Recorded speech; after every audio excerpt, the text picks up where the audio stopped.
But there was another big story that broke just within the past 24 hours as we sit here, and that was the resignation/retirement of Supreme Court Justice Michael Eakin, who was caught up in that offensive email scandal that we're all so familiar with.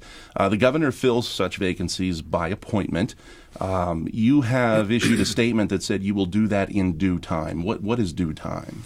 Well, you have to go through a process to make sure that I want this, again, to be as open as possible, so people give me names, submit their own names, get a chance to vet them.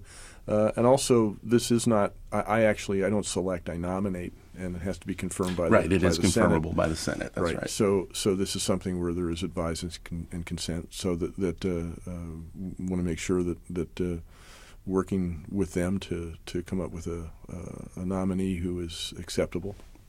We're watching a Supreme Court drama play out in Washington, D.C., and to say the least, there hasn't been the best relationship between you and the Republicans in the legislature.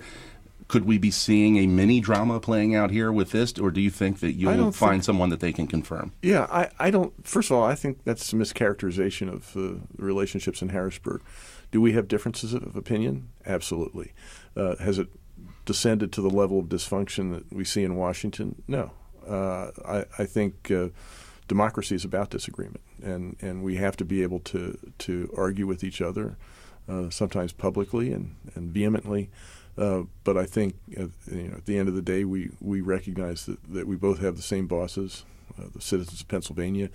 We're all working for the same thing, for the improvement of Pennsylvania, and we might have different ideas as to how to get there, but we're all doing the same thing. So I think in Harrisburg, we don't have that dysfunction, and I don't think you'll see that with this Supreme Court opening. Do governors, use yourself as an example, do you keep a short list in your head or on paper anywhere just in the event that something like this happens, or No. Are you basically starting from scratch on the search? I don't keep a list. And I'm looking, and I do that because I'm looking for good people, and I'm taking and I will take counsel and advice from anyone who wants to give it to me. You've hired probably more people than you can possibly count in your lifetime, but this is a different kind of job that you're looking to fill.